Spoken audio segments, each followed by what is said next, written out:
What's going on, YouTube? Welcome back to the Mingin Moto Show. I just asked that I take a couple minutes of your time real quick and talk about a topic that quite a few people have probably already talked about.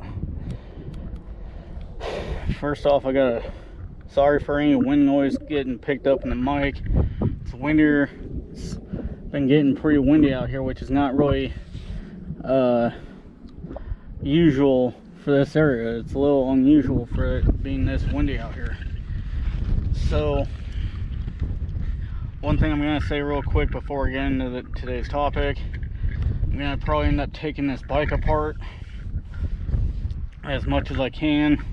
Take the exhaust off, take all the plastics off, take the seat and tank off, and kind of really clean the shit out of the damn thing. Maybe I'm going to definitely clean the chain. That damn thing needs to be cleaned again. I mean, it's a brand new chain. I've got maybe 5 rides on it, 6 rides on it, and I clean it every other ride. So it's definitely time to get that damn thing cleaned again. And I don't know if y'all are gonna see it, but the left fork has been leaking for some damn reason. It leaked all over the front end, and that's why my front rim is so brown and dirty, and my left fork is almost black because of it. But today's topic I want to talk about is why I ride, and I'm gonna add a little bit to that of why I ride dirt bikes. So it's probably the same damn reason why everyone else rides is the same reason same reason why I ride motorcycles is the freedom, the ability to get out and be yourself, do your own thing, just escape from the world, even though we're still in the world, and just basically the overall freedom, and just being able to have fun. You meet great people, make great friends, who also ride and shit like that. So it's pretty cool, and a couple of people that run Instagram accounts for companies I've kind of gotten to know a little bit, like IMS Gas Tanks, man. Like, I've gotten the person that runs the IMS products Instagram. I don't know them personally on a personal note, but I've kind of gotten a little bit of a friendship going on there with them. And people, the ones from Shinko Tires, they kind of know me a little bit, and Phoenix Handlebars, Sprocket Specialists, and EBC Brakes. I've talked with them quite a few times, and we kind of go back and forth with liking each other's posts and stuff like that. And even though I don't know these wonderful people all that well, or on a personal note, like I said, and this is not a sponsorship deal, believe me, it's not. I'm not running Phoenix Handlebars on my bike. I'm not running Sprocket Specialists chain or sprockets on my bike yet with either of those companies. I'm not running EBC brakes on my bike yet at this time, but sometime, hopefully in the future, I can run their products in some way, in one way, shape, or form somehow.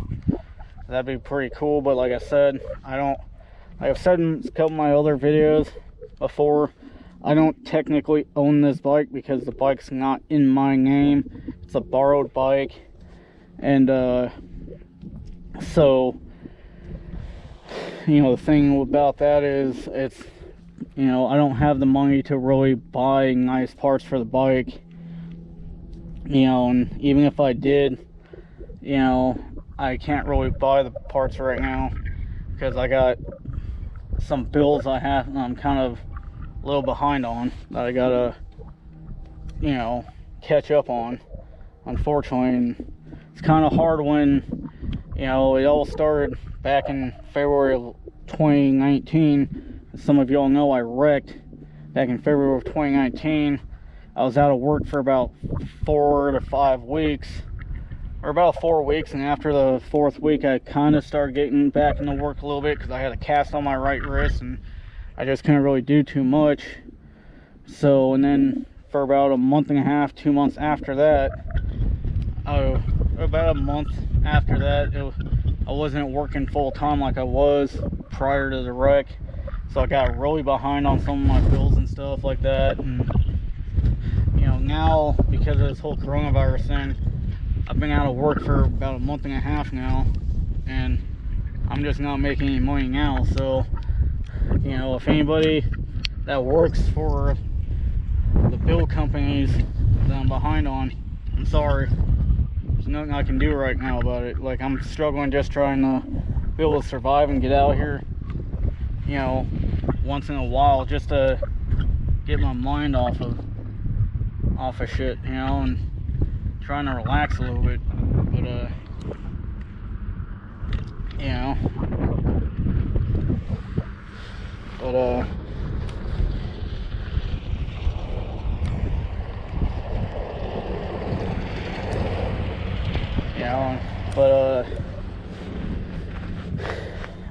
you know, so I'll end up, you know, paying those.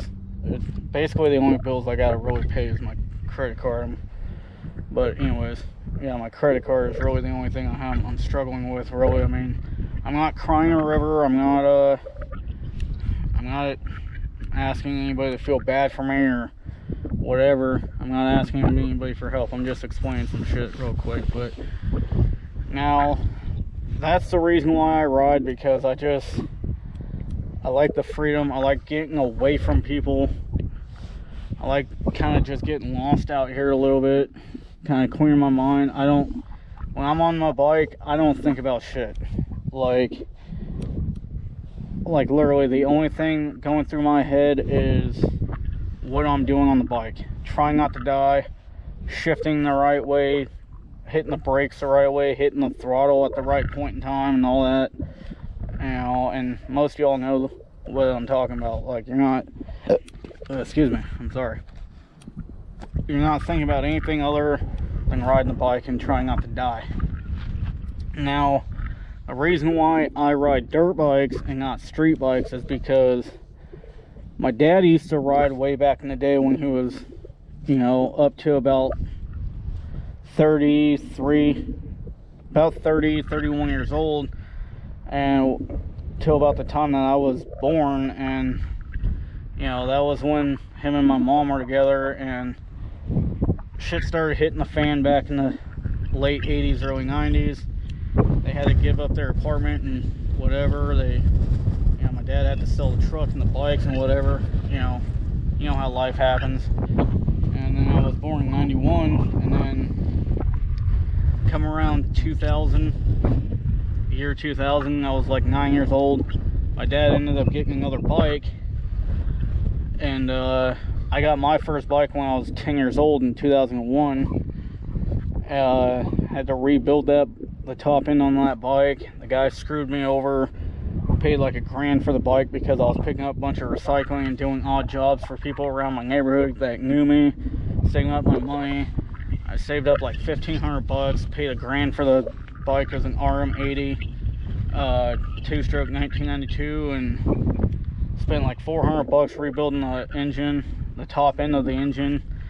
My grandfather called the guy up and chewed his ass out because he used to work for the state of California. So he grew up in Oklahoma, so he was, you know, a real dude, you know. Like, he didn't take shit from nobody and told you how it was. You know, if you did something dumb and stupid and messed up, it's gonna tell you you're an asshole, you're stupid, or whatever the hell. And the guy ended up saying, hey, tell your son and grandson to come back, and I'll give them $400 back to cover the cost for rebuilding the top end. And what ended up happening was my dad took me out there, and the guy gave me $400 back, and had a brand new pair of boots that his kid wore twice and grew out of them, and they fit me perfect. So he gave me the boots and another helmet. So back then the boots were like $110 or something. So, and the helmet was like $50, $60, $70. So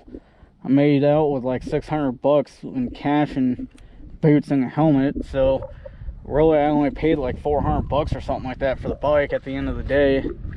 you know, with a free top end, basically, and or free rebuilt top end. And I just kind of fell in love with riding dirt bikes, you know, out in the desert. You know, I ended up growing out of this RM80, sold it and bought the YZ125 my dad had at the time, and he went and bought a Honda CR125. It was about 5 or 6 years newer. We kept that for a while. Those two bikes, I sold the YZ, you know, gave my dad a couple bucks for the Honda 125, and he used that, and went and bought the 250 from Gabe at DTS, and you know, had those bikes for a while, and you know, I ended up selling the Honda 125 back in 2015, and you know, my dad didn't have a you know, ended up having to get rid of the truck because too many things started getting wrong with it, and has the car that he's got now. Still had the 250, and I just told him, hey, I'll maintain the thing, and if you just let me ride it, I'll just come pick it up in the morning and drop it off afterwards. And he's like, all right, that's cool. And he's like, take me with you a couple times so I can get out there and ride too a little bit. And like, that works. And ended up selling that because he just got to the point where, you know, he wasn't really riding it, and I wasn't really riding it much either, and the poor thing was just sitting there, and you know, he didn't want the thing to just sit there and go to waste, and he figured what the hell, he can use the money to help survive, you know, to help him survive a little bit by paying rent, and not even really paying rent, but paying bills and buying food. And he's like, you know what, I'm just gonna get rid of the bike. So then after that, it was the end of 2015, so I went all 16 and 17 without a bike, and really all of 2015 I didn't have a bike either. I maybe rode 4 or 5 times on my dad's old 250, you know, with that. And then 2018, this bike was bought, and you know, the person that bought it said that the family member that they bought the bike for put like an hour on the bike. You know, they rode it twice, you know, about half an hour a piece, and they just weren't really comfortable on this bike, even though like they can handle the power, but they just didn't really like how it was set up. And so they ended up, you know, instead of just selling this thing, knowing that I wanted to have a bike to ride either by myself or ride with them, you know, they went back to the bike shop, and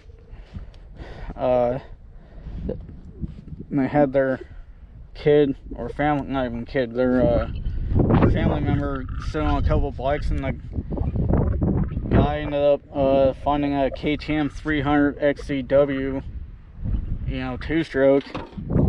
It's almost basically the same thing, and even though it's basically set up the same way, it was tweaked a little bit different than this bike.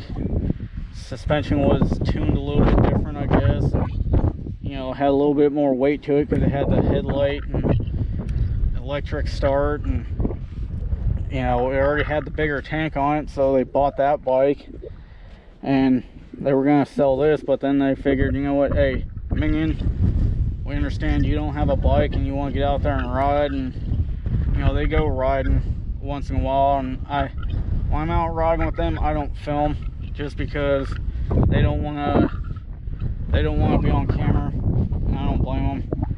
And